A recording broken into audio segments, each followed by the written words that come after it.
क्या था होमवर्क? कक्षा में संप्रेषण की प्रक्रिया को जाए। हाँ, कक्षा में संप्रेषण की प्रक्रिया होल और चैन मॉडल, ये पढ़ के आने के लिए बोला था। थोड़ा बहुत हुआ अध्ययन? क्या अध्ययन हुआ? कि पहले मतलब जो पहले मॉडल है जो भी हुआ है, पहले सिर्फ सेंडर और रिसीवर में ही लिमिट था। Sender to receiver. फिर इसके बाद जब होल और चैन मॉडल आया, उन्होंने सेंडर, मैसेज, फिर उसके बाद चैनल और रिसीवर का मिल किया कि कैसे उसका चक्रीय इसकी प्रक्रिया कैसे हो? चक्रीय बता दो क्या पढ़े इस बारे में? मतलब इस चैन मॉडल के बारे में पढ़ते हैं कि जैसे चैन हुआ था, जैसे कतार ट्रेवल जैसे चैन बनता है। हाँ, तो इसमें उसके पास वो फिसल गया, उसके पास उनको कंटिन्यू बनता है तो उसमें टाइम भी लगता है और क्या वो गलती की संभावना भी ज्यादा होती है। देखो, संप्रेषण जो है निरंतर चलते रहने वाली प्रक्रिया है, निरंतर चलती है ना। तो इसकी जो प्रक्रिया है वो कैसे होती है? तो इसकी जो प्रक्रिया है वो चक्रीय होती है। संप्रेषण की प्रक्रिया कभी भी ना चक्रीय प्रक्रिया इसकी। चलो इसमें हम लोग देखेंगे यार, हेडिंग डालना है कक्षा में संप्रेषण की प्रक्रिया होल और चैन मॉडल। होल और चैन मॉडल देखेंगे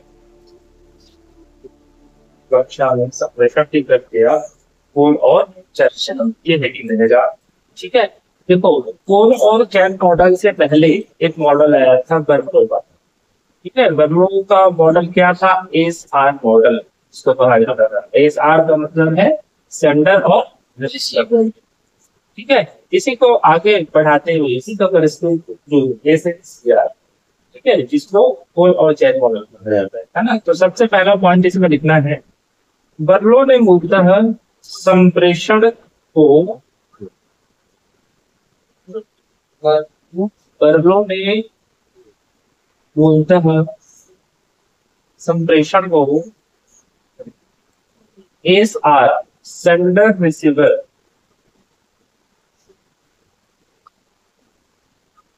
मॉडल के रूप में समझाने का प्रयास किया है।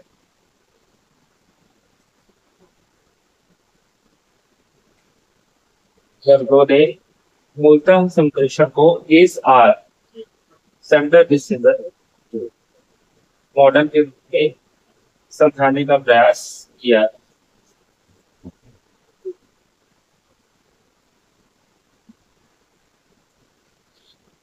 ठीक है, तो बर्नौली ने क्या कहा?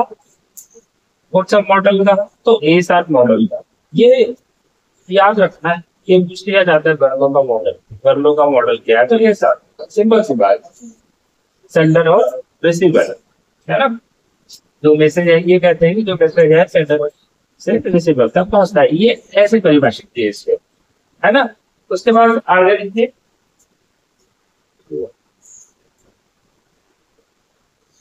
जहां संदीपन को प्रेषक के साथ, नेक्स्ट पॉइंट लिखना है, जहां संदीपन को प्रेषक के साथ और प्रतिपुष्टि को प्राप्तकर्ता के साथ जोड़ा जाता है।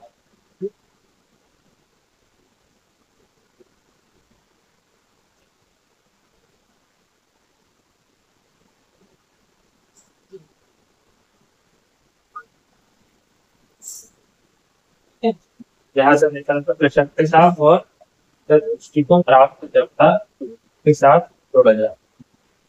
ठीक है, तो जो मैसेज होता है उसको प्रेषक के साथ भी जोड़ता है, सेंडर के साथ में, और जो फीडबैक होता है उसको प्राप्तकर्ता के साथ। क्योंकि जो मैसेज जो भेजता है वो कौन भेजता है?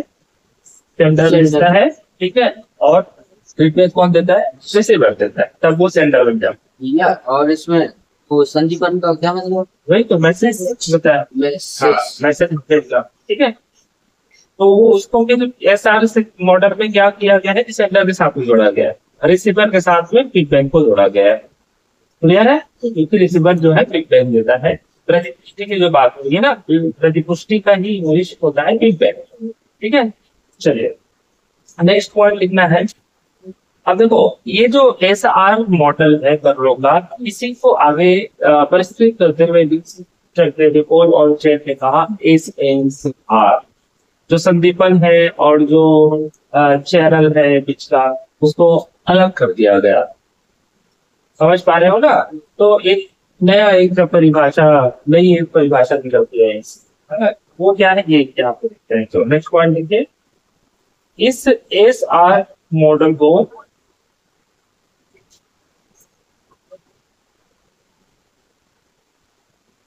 इस एस आर मॉडल को पाथ में S M C R S S M S C S R ऐसा लिखें, ताकि ऐसा बहुत चैन बन रहा है ना। S M C R, S M C R, S का मतलब स्टैंडर्ड, एम का मतलब मैसेज, सी का मतलब चैनल और आर का मतलब रिसीवर। हाँ क्या होगा साहिब?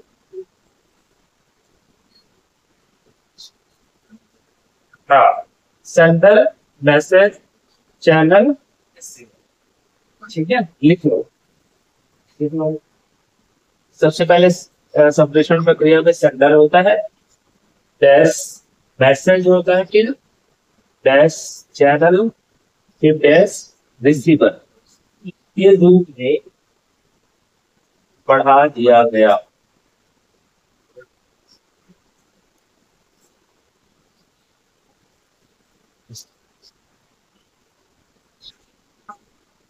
ठीक है, अब देखो सेंडर, मैसेज, चैनल, रिसीवर, ये भी इंग्लिश में बोला जाता है, हिंदी में लिखा हुआ आता है। तो सेंडर के लिए नेक्स्ट पॉइंट हिंदी भाषा में इसको, हिंदी भाषा में इसको प्रेषक, डैश संदेश, डैश माध्यम, इसको प्रेषक, डैश संदेश, डैश माध्यम, डैश प्राप्तकर्ता मॉडल कहा जा सकता है। प्रेषक, संदेश, चैनल के प्राप्तकर्ता।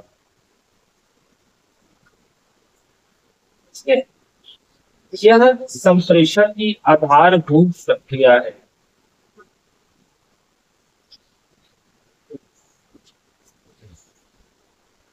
यह संप्रेषण की आधारभूत प्रक्रिया है।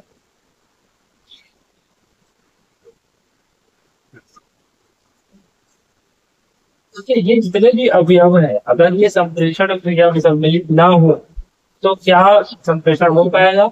नहीं हो पाएगा। इसलिए इसको आधारभूत प्रक्रिया मानी गई। ठीक है, कि ये आधार है। SMCR, सेंडर होना चाहिए, मैसेज होना चाहिए, माध्यम होना चाहिए, उसके माध्यम से कम्युनिकेशन स्थापित, कोई प्राप्तकर्ता भी होना चाहिए, तभी संप्रेषण होगा। अभी प्रभावशाली संप्रेषण की बात नहीं कर रहे हैं, संप्रेषण होने से संबंधित बात कर रहे हैं, क्यों संप्रेषण हो, है ना। अब जब प्रभावी संप्रेषण की बात करते हैं तो प्रभावी संप्रेषण जिसमें SMCR फिर SMCR होता है, मतलब जो रिसीवर होता है वो फीडबैक देता है, तो जो रिसीवर होता है वो सेंडर बन जाता है। इस तरीके से इसकी प्रक्रिया चक्रीय हो जाती है। ठीक है, sender to receiver, receiver to sender, ऐसे है ना। ये निरंतर चलते रहने वाला करते हैं, क्योंकि एक सर्कल जब चलता है तो सर्कल का कोई ओर छोर नहीं, इसलिए निरंतर चलते रहने वाली प्रक्रिया। जैसे अनुसंधान, अनुसंधान भी समस्या से शुरू होता है और समस्या पे खत्म होता है, इसलिए इसकी प्रक्रिया भी चलती है ना। चलो नेक्स्ट पॉइंट लिखना है, संप्रेषण प्रक्रिया में प्रेषक को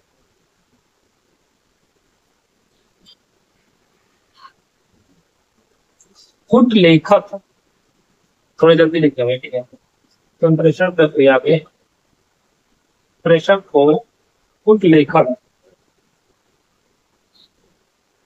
इनकोडर इंग्लिश हो गया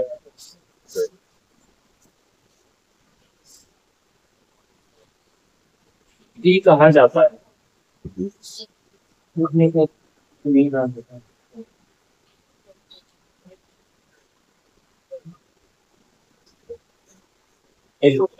है ना, जो संदेश को सांकेतिक शब्दों में बदलता है।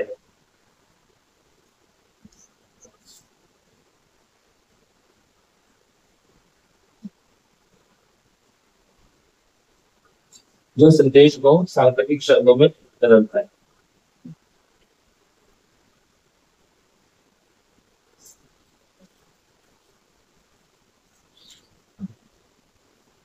ठीक है, समझ पा रहे हो? ये जितने भी ये जितने भी हैं ये सारे संकेत है ना, इसको हमने अक्षर का नाम दिया, फिर उसके बाद उससे मिलाकर शब्द बनाया, है ना, तो वो अलग बात है। लेकिन ये पहले तो संकेत है ना। तो जब प्रेषक के पास संदेश आता है, चार करना होता है, उसको संदेश में कन्वर्ट करता है, उसको क्या करता है, सांकेतिकरण करता है।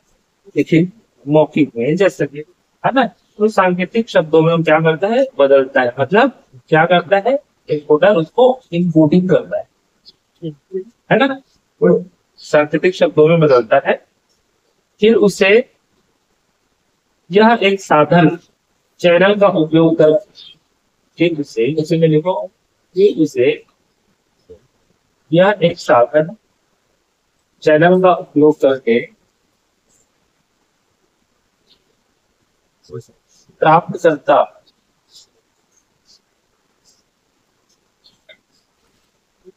अथवा पुटवाचक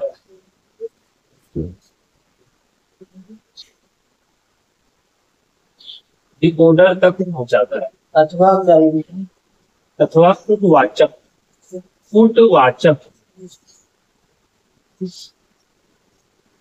मतलब जो पुट लिखा गया है, डिकोडिंग किया गया है, उसको पढ़ने वाला पुटवाचक, हाँ डिकोडर तक पहुंचाता है।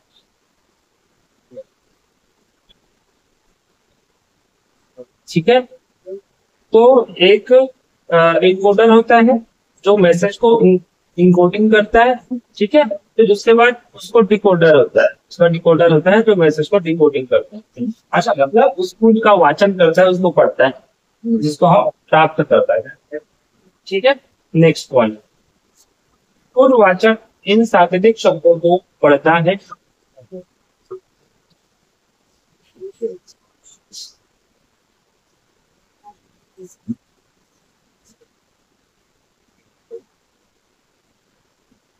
पुटवाचक इन सांकेतिक शब्दों को पढ़ता है और यहाँ जानकारी का प्रसंस्करण होता है।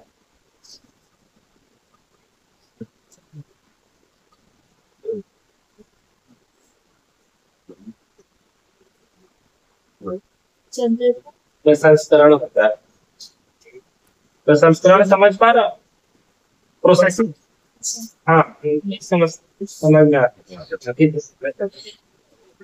बहुत भारी भारी शब्द हाँ इंग्लिश तो समझ में आएगा, हिंदी कुछ शब्द हाँ है ना, तो इसलिए तो मैं बोला ना कि पेपर वन जो है शब्दों का खेल है। शब्द समझ में आने लग गए, मतलब समझ लो कि बहुत अच्छे से आपको मिलेगा। तो इसलिए बार बार जब पढ़ोगे ना, रिविजन करोगे, तब जाके वो शब्द पकड़ में आएंगे, है ना।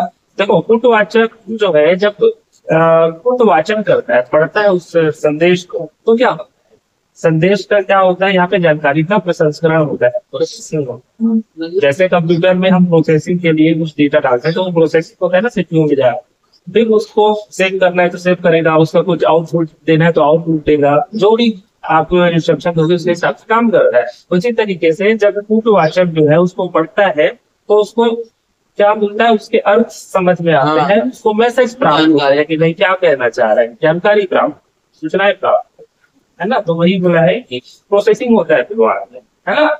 चलो देख, इसी में और प्राप्त करता फिर से किसी चैनल माध्यम का उपयोग करके अच्छा, प्राप्तकर्ता फिर से किसी चैनल माध्यम का उपयोग करके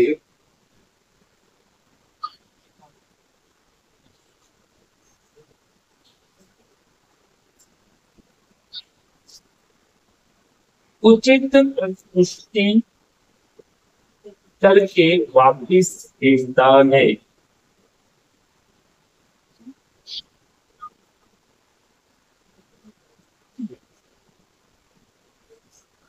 इसी चैनल माध्यम का उपयोग करके उचित प्रतिपुष्टि करके वापिस भेजता है। ठीक है, तो जब रिसीवर जो है सेंडर बन जाता है और फीडबैक देता है, प्रतिपुष्टि मतलब फीडबैक देता है ना, तो उसी रास्ते से वापस नहीं आ सकता ना, क्योंकि रिसीवर है, उसके बाद चैनल है, उसके बाद मैसेज है। तो भाई भेजना है, भेजने की अगर बात करें तो सेंडर सर्वप्रथम होना चाहिए।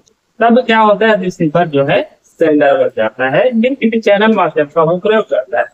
तो फिर सेंडर, फिर मैसेज, फिर चैनल, फिर रिसीवर, तो वही प्रक्रिया फिर से चलती है। तो उसी रास्ते से वापस ना आता, उसके दूसरे रास्ते से आना पड़ता है। इस तरीके से वो सर्कल बन जाता है।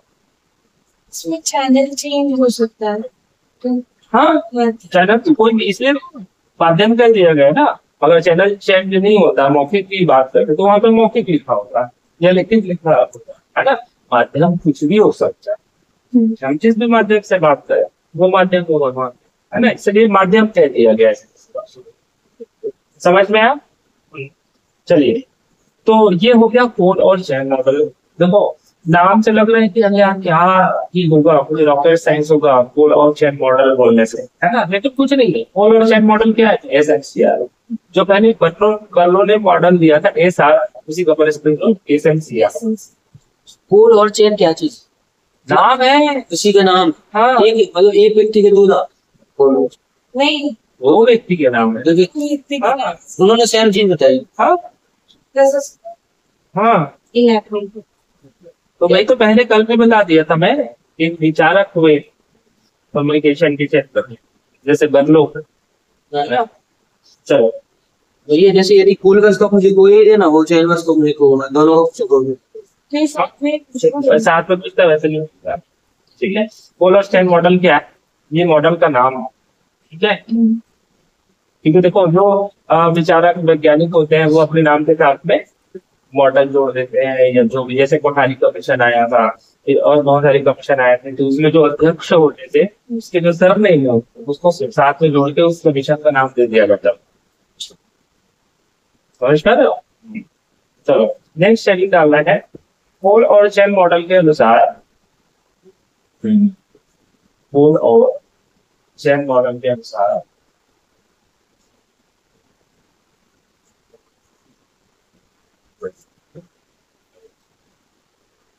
कक्षा शिक्षण के मुख्य 5 चरण होते हैं।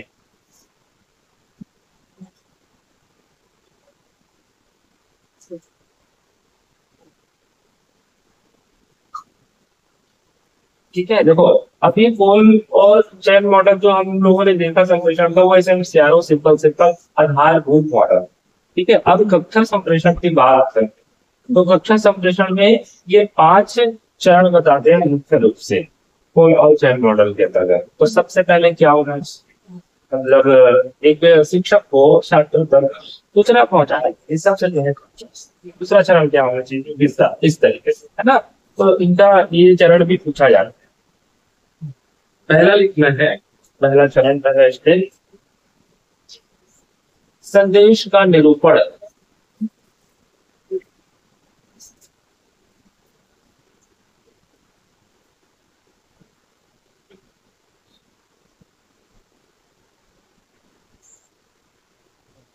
ठीक है, सबसे पहले हमको क्या करना है, हम क्या करते हैं, संदेश का निरूपण करें।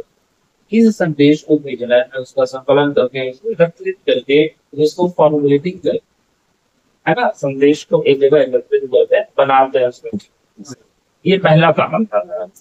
तो फॉर्मुलेशन ऑफ मैसेज, ये उसमें कैसे, ठीक है, संदेश का निरूपण, फॉर्मुलेशन ऑफ मैसेज। किसी दीपन भी कर देते भैया, क्या किसी को हम दीपन भी करेंगे। नहीं, छोड़ेंगे किसी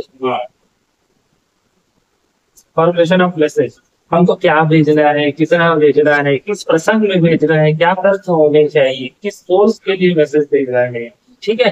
तो वो सब हम लिख के एक जगह डेटा कलेक्ट करके रखते हैं, मतलब फॉर्मुलेशन ऑफ मैसेज, ठीक है। चलो नेक्स्ट है दूसरा, संदेश का सांकेतिकरण या पुटलिखन।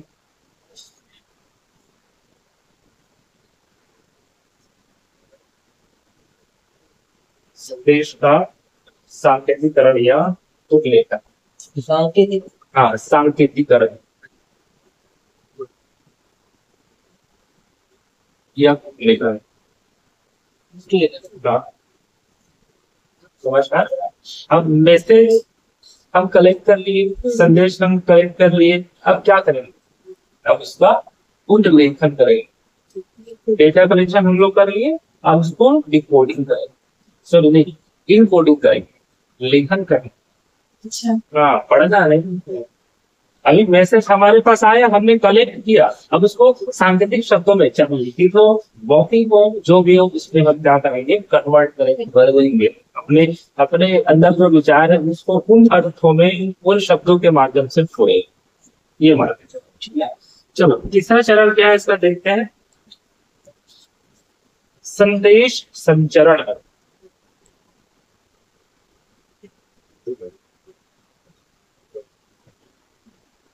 संदेश संचरण,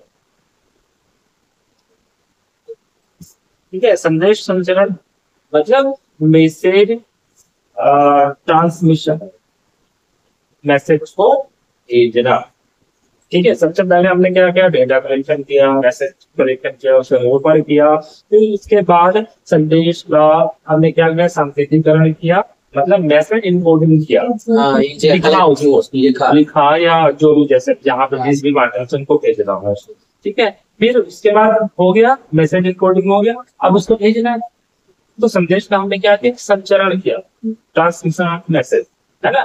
फिर उसके बाद चौथा चरण लिखे, पुटवाचन एवं व्याख्या, पुटवाचन एवं व्याख्या,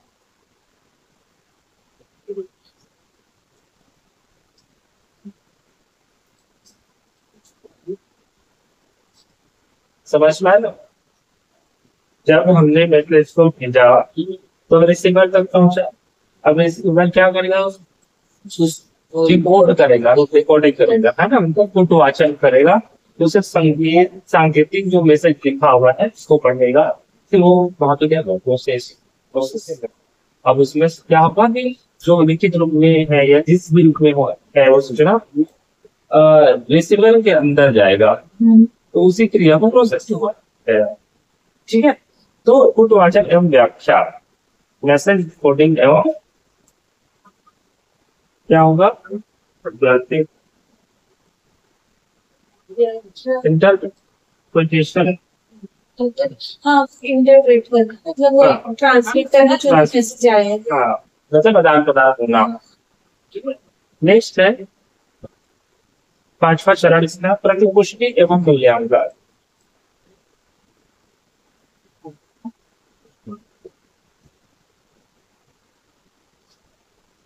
प्रतिपुष्टि और मूल्यांकन, feedback and evaluations, feedback and evaluation,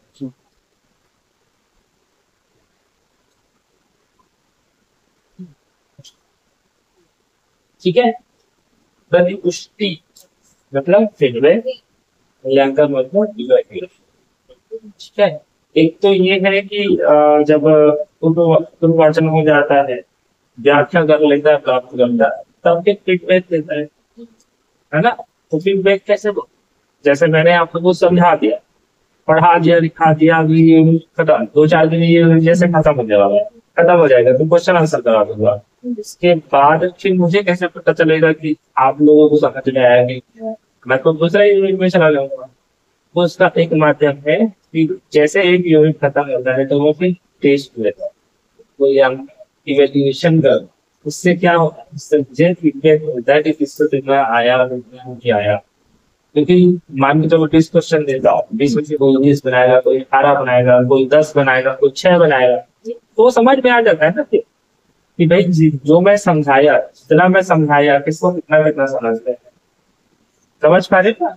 तो ये मूल्यांकन जो है एक माध्यम है कि मुझे प्राप्त करने का, कक्षा संप्रेषण का। अन्य जगहों पे तो हम मूल्यांकन नहीं करते, वहां पे तो उसको क्या होना चाहिए, प्रतिष्ठि देना ही पड़ता है किसी अन्य माध्यम से। लेकिन कक्षा संप्रेषण की बात करें तो सबसे अच्छा माध्यम होता है मूल्यांकन, फीडबैक का। समझ पा रहे हैं? तो ये है गोल और जेम मॉडल के अनुसार कक्षा शिक्षा के अंतर्गत 5 चरण है ना। कौन कौन से? संदेश का निरूपण, दूसरा संदेश का सांकेतिकरण या गुण लेखन, फिर संदेश संचरण, संदेश भेजना है ना, गुण वाचन, व्याख्या करना, उसके बाद मूल्यांकन। क्लियर है? समझ में आया? कोई डाउट? मूल्यांकन का मतलब क्या है? ये हाँ, मूल्यांकन का मतलब क्या है? इवेल्युएशन, परीक्षा, एग्जाम, टेस्ट, वही तो मैं बोल रहा हूँ।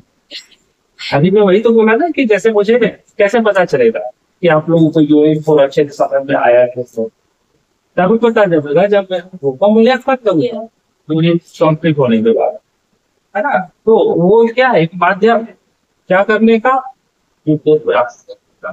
कक्षा शिक्षा कक्षा शिक्षा में जब हम संप्रेषण स्थापित करते हैं तभी उससे कक्षा शिक्षा के अंदर जो कक्षा संप्रेषण हुआ तभी उसको प्रभावी माना जाए, तभी हम उसमें काम कर पाएंगे। फॉर एग्जाम्पल किसी को 6 नंबर मिला, किसी को 10 नंबर मिला, किसी को 18 नंबर मिला 20 में से, है ना। तो 6 नंबर जिसको मिला है, जिसको 6 से 15 लेकर जा रहा है, तब तो पता चलेगा ना जब मुझे पता चले नहीं कि ये 6 नंबर में लेके आ रहा है या इस इतने नंबर के लायक, तभी तो उसका नंबर बढ़ाया जा सकता है।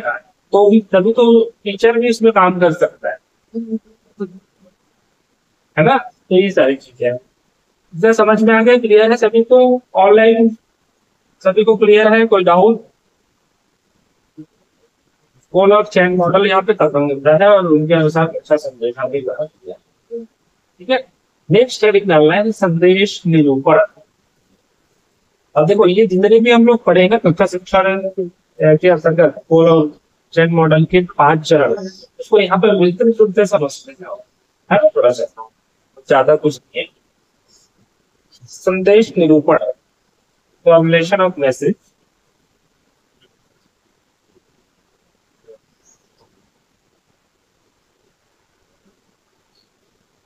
तो संदेश का निरूपण कैसे करते हैं?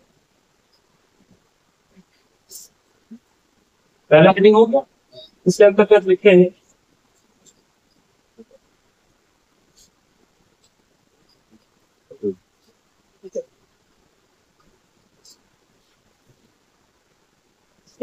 तो संदेश निरूपण की अगर बात करें तो जो भी क्या बोलना चाहिए, संदेश प्रक्रिया है, संप्रेषण प्रक्रिया कहाँ से शुरू होती है?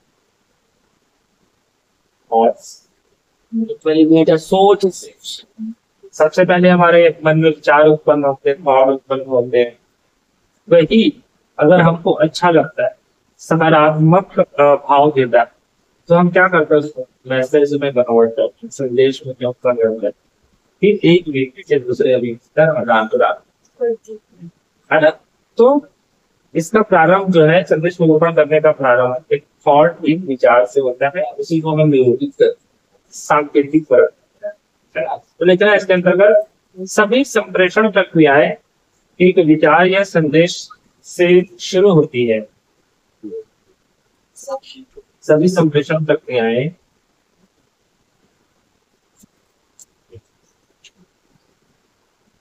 एक विचार या संदेश से शुरू होती है।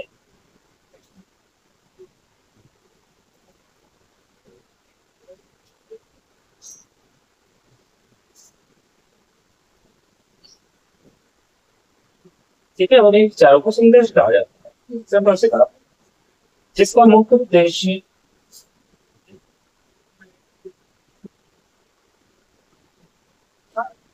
सकारात्मक प्रतिक्रिया की प्राप्ति करना होता है।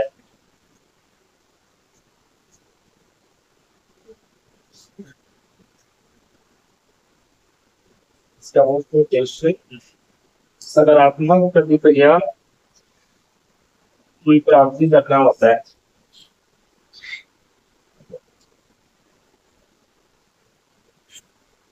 समझ पा रहे हो? जो भी थॉट उत्पन्न होते हैं वो इसलिए होते हैं कि इसका जो है सकारात्मक प्रभाव पड़े सामने वाले के ऊपर, है ना, और सकारात्मक प्रतिक्रिया मिले। तो यह का प्रतिक्रिया वो फीडबैक को जुड़ी बात करी है, ठीक है, प्रतिपुष्टि की बात करी। नेक्स्ट इसे में देखो, यह प्रेषक या लेखन से शुरू होती है। यह प्रेषक या लेखक से शुरू होती है।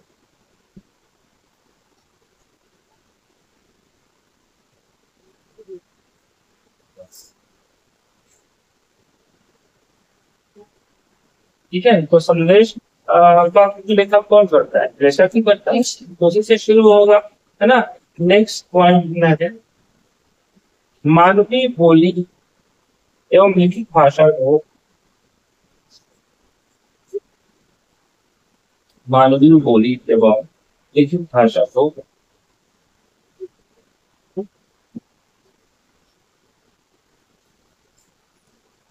संकेत की प्रणाली कहा जाता है।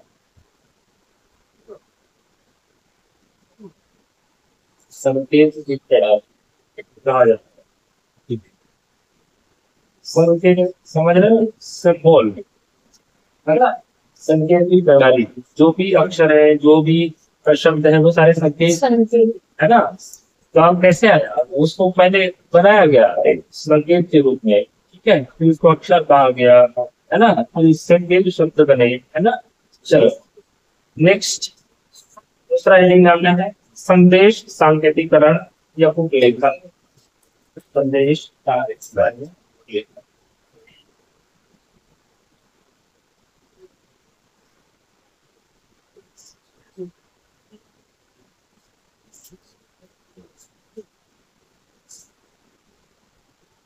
ठीक है।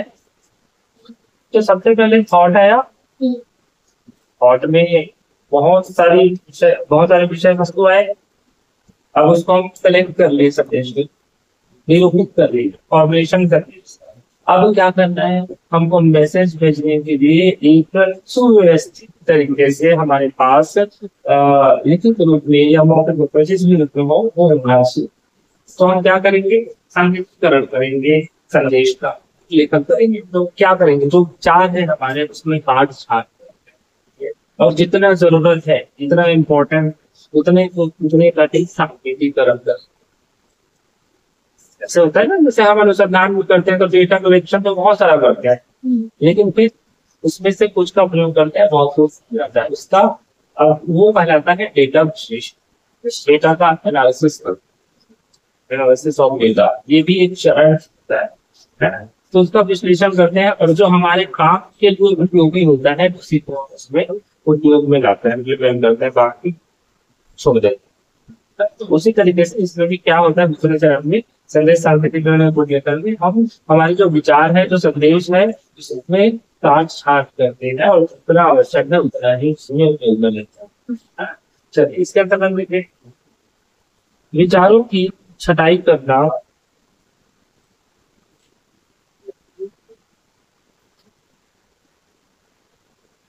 उनको आंतरिक आकार देना,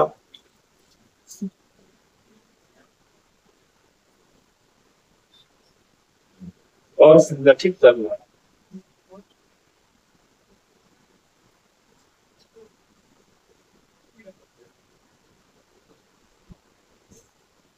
और संगठित करना ताकि और भी स्पष्टीकरण आ सके।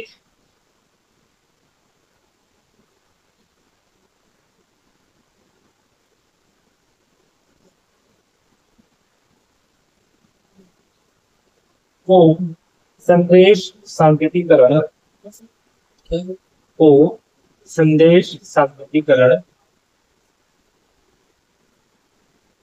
जब बुक लेखक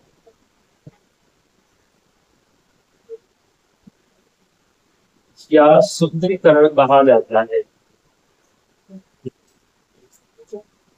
शुद्धिकरण। शुद्धिकरण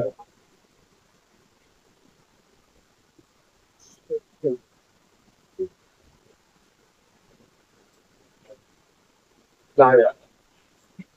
ठीक है, हम क्या करते हैं, सूचनाओं की कटाई छटाई करते हैं और संगठित करते हैं, मतलब एकत्रित करते हैं एक जगह में व्यवस्थित तरीके से समझिए। संगठन का मतलब ही होता है व्यवस्थित, है ना? तो उसको व्यवस्थित करते हैं, उसके बाद उसका सूत्रीकरण किया जाता है, सांख्यिकीकरण किया जाता है। ठीक है, चलिए नेक्स्ट पॉइंट लिखिए। और लेखन का उद्देश्य होता है, हाँ सर क्या हुए?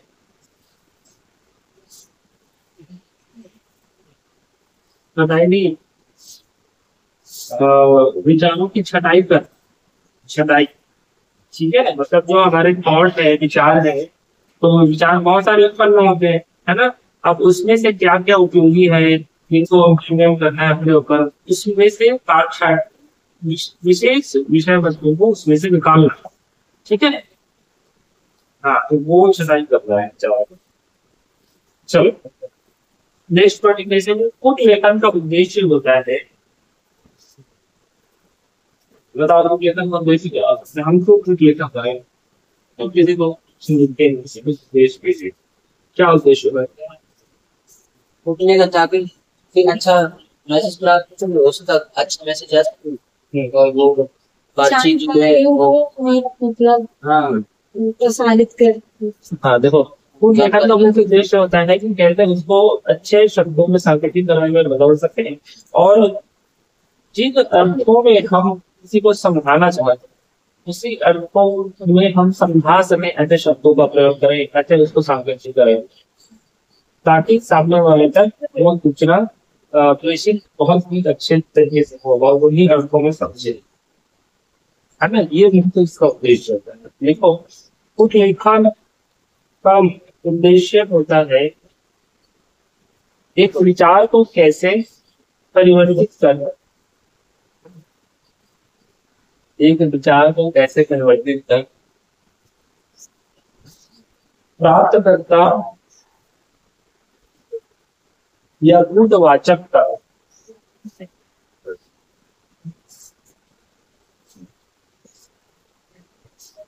भेजा या प्रेषित किया जाए।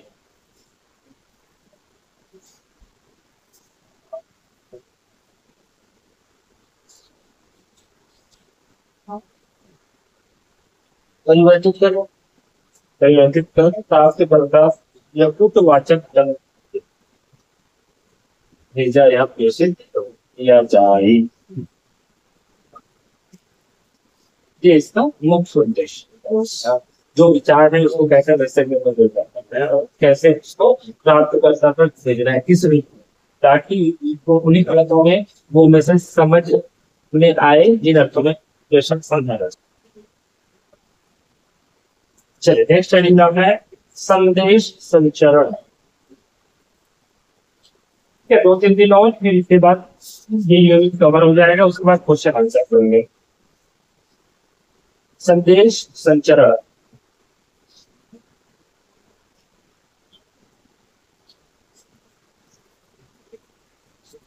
ठीक है। संदेश संचरण का मतलब क्या होता है? संदेश भेजना, संदेश को कैसे संप्रेषित करें, संदेश को कैसे एक स्थान से दूसरे स्थान तक भेजे, यही संदेश संचरण करना होता है, मैसेज ट्रांसमिशन। ठीक है, इसका विषय है क्या संदेश, यह संप्रेषण की प्रक्रिया में एक व्यवहारिक, यह संप्रेषण की प्रक्रिया में एक व्यवहारिक महत्वपूर्ण चरण है।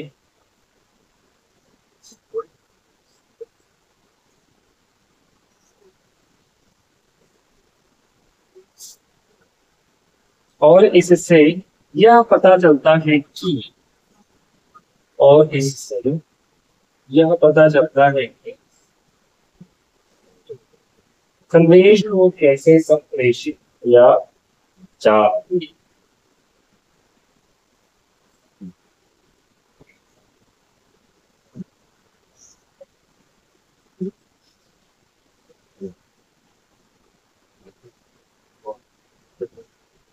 ठीक है, संदेश को कैसे भेजना है, ये जो माध्यमों का प्रयोग करते हुए संदेश को भेजा जाता है ताकि बहुत ही अच्छे तरीके से संदेश संप्रेषित हो सके। इसके द्वारा ये इसका मुख्य उद्देश्य ये हम कह सकते हैं संदेश संचरण का। क्लियर है? संदेश भेजना ही संदेश संचरण का है ना। नेक्स्ट है उद्वाचन एवं व्याख्या।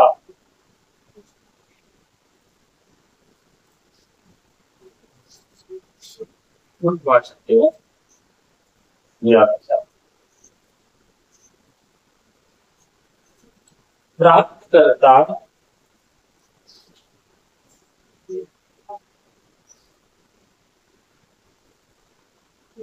सांकेतिक शब्दों को ढूंढना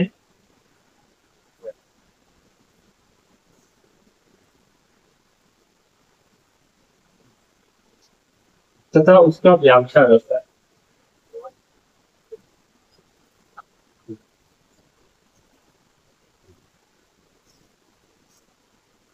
जिससे संदेश का प्रसंस्करण होता है।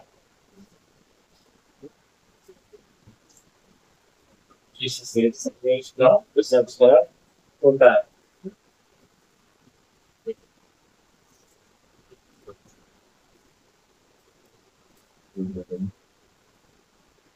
ठीक है, समझ में आया?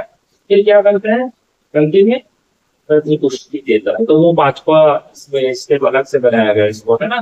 तो पांचवा हेडिंग में आ गया प्रतिपुष्टि एवं मूल्यांकन। हाँ, प्रतिपुष्टि एवं मूल्यांकन।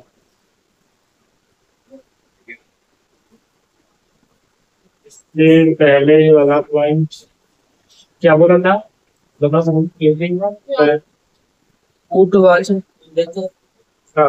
व्याख्या का अंतर्गत एक बार प्राप्तकर्ता सांकेतिक शब्दों को पढ़ता है। प्राप्तकर्ता सांकेतिक शब्दों को पढ़ता है तथा उसकी व्याख्या करता है। तथा उसकी व्याख्या करता है। जिससे संदेश प्रसंस्करण होता है। जिससे संदेश का प्रसंस्करण होता है। ठीक है, देखो ये मैं इसलिए नहीं बोल पाया क्योंकि इसमें मैं अपने से लिखवाया हूँ, है ना। ये वो चीज याद थोड़ी रहेगा, इसमें दूसरा लिखा हुआ है, मतलब कठिन लिखा हुआ है। चलो नेक्स्ट हेडिंग आना है प्रतिपुष्टि एवं मूल्यांकन। Feedback and evaluation.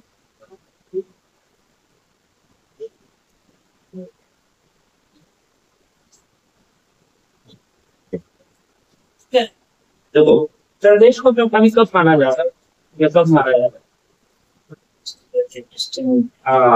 जब संप्रेषण में प्रतिपुष्टि का अवयव संगठित हो तभी संप्रेषण को प्रभावी माना जाएगा या संदेश को प्रभावी माना जाएगा।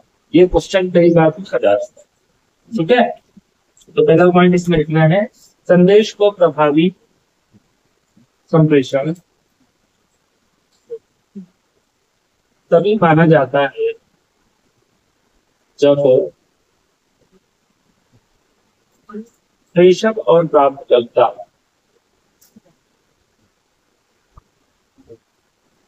संदेश को समान अर्थ देते हैं।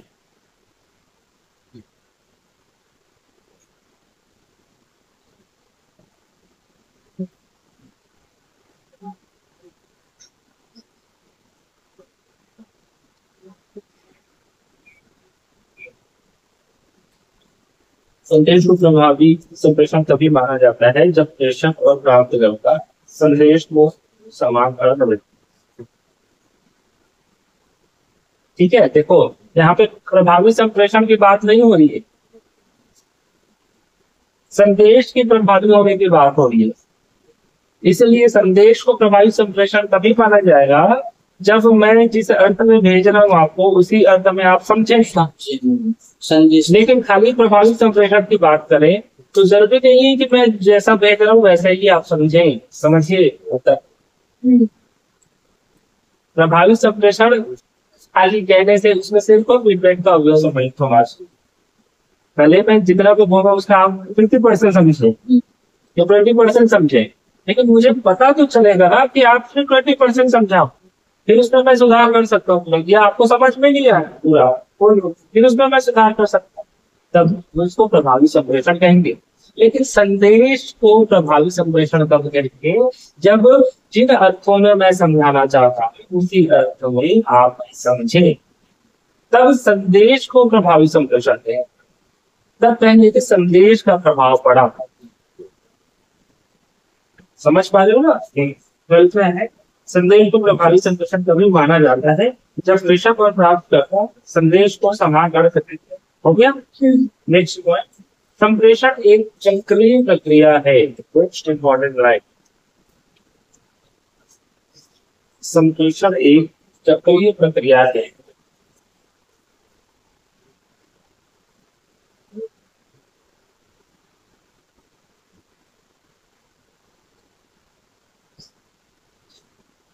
समझ पा रहे? एसएमसीआर फिर एसएमसीआर।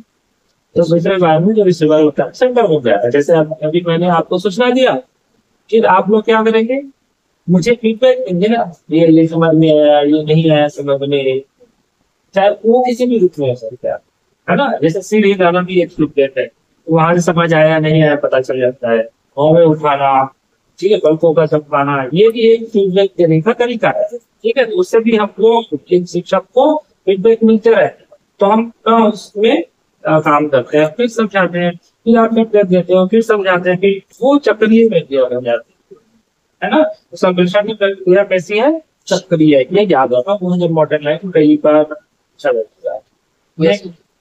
एसएमसीआर भी कोई है ना? हाँ, वही तो है, उसी की बात हो रही है। एसएमसीआर तो आधार है ना, आधारभूत प्रक्रिया है। हाँ जी, एक शब्द अगर दिया गया। एसएमसीआर नहीं तो फिर क्या क्या संप्रेषण करोगे? वही संप्रेषण है, उसी को आधार मानते हुए हम आगे की बात कर रहे हैं, है ना।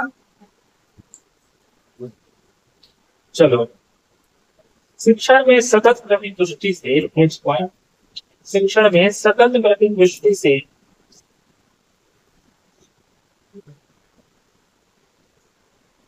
विद्यार्थियों की छिपी हुई प्रतिभा, शिक्षण में सतत प्रति दृष्टि से विद्यार्थियों की छिपी हुई प्रतिभा उभर कर सामने आती है।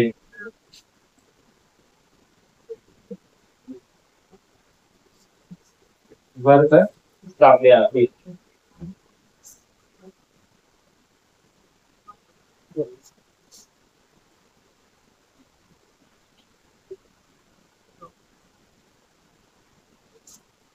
इसलिए पाठ्यक्रम में मूल्यांकन का विशेष महत्व है।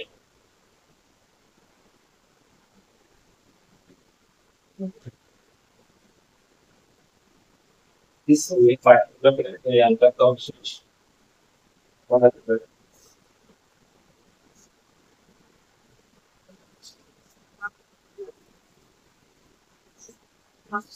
ठीक है, समझ गए?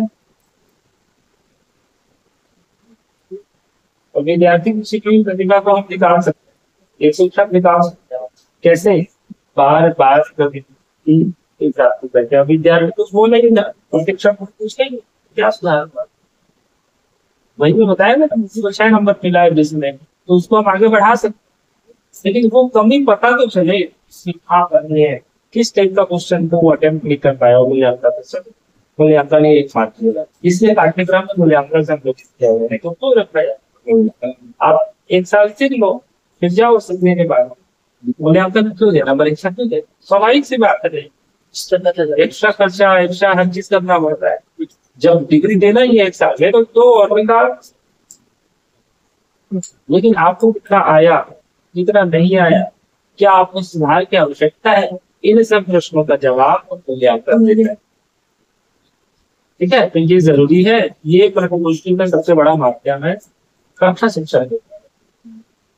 क्लियर है? स्पष्ट समझ में आ गया? ठीक, चलो नेक्स्ट हेडिंग डालना है शोर, वॉइस। ठीक है, ये हम लोग देखेंगे कल, तो बढ़ जाओ। और एक और कक्षा संप्रेषण, ये भी बढ़ गया। ठीक है, तो 2 दिन और लगेगा, तो 3 दिन, तो इसके बाद ये चैप्टर खत्म, उसके बाद क्वेश्चन आंसर करेंगे इस बार। उसके बाद फिर आप लोग कम्युनिकेशन से संबंधित क्वेश्चन आंसर बनाना। मेरे से पहले मैं करवाऊंगा। क्वेश्चन आंसर कैसे होंगे? ओरल तो ओरल छुए नहीं, मैं क्वेश्चन लिखवाऊंगा। मान हाँ, क्वेश्चन लिखवाऊंगा और आपको बनाना है, ऑप्शन भी दूंगा इसका, ठीक है?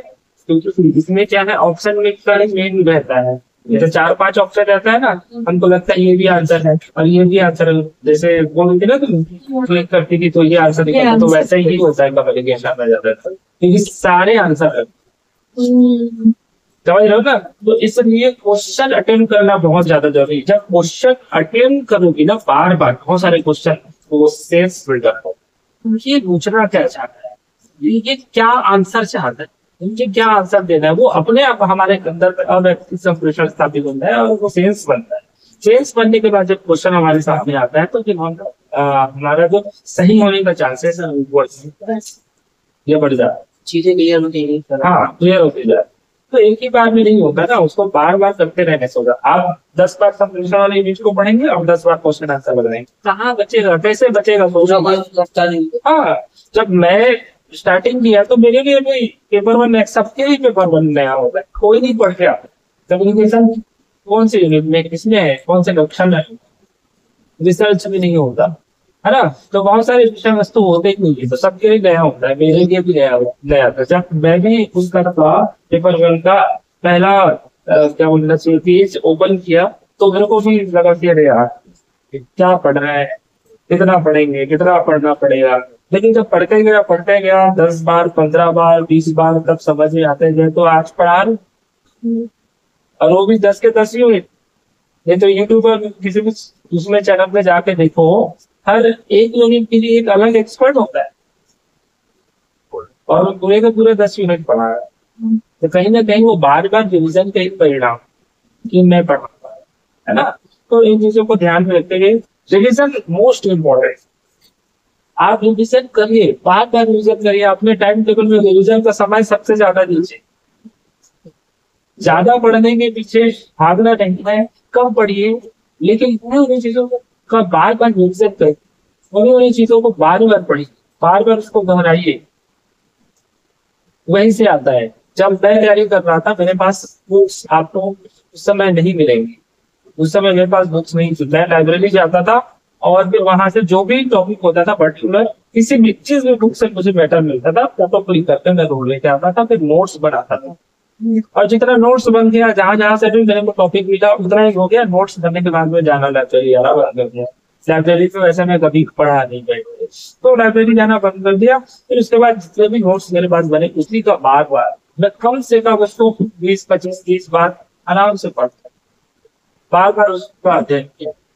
और जितने भी क्वेश्चन थे ना वही से आए, 100 में से 80 क्वेश्चन में सही और हो सकते थे 4-5-6 क्वेश्चन जो है नहीं ज्यादा जरूर आगे, तो वो हो गया। तो 86 क्वेश्चन मेरे सही थे जितना मैं पढ़ा था उसमें। और इसमें 33 क्वेश्चन के आसपास सही हुआ है ना, क्योंकि इस समय का पेपर 1 देखा इतना क्लिष्ट है 2020 का, बहुत क्लिष्ट सबसे, क्योंकि कॉमर्स वालों के साथ हम लोग का पेपर फंस गया था।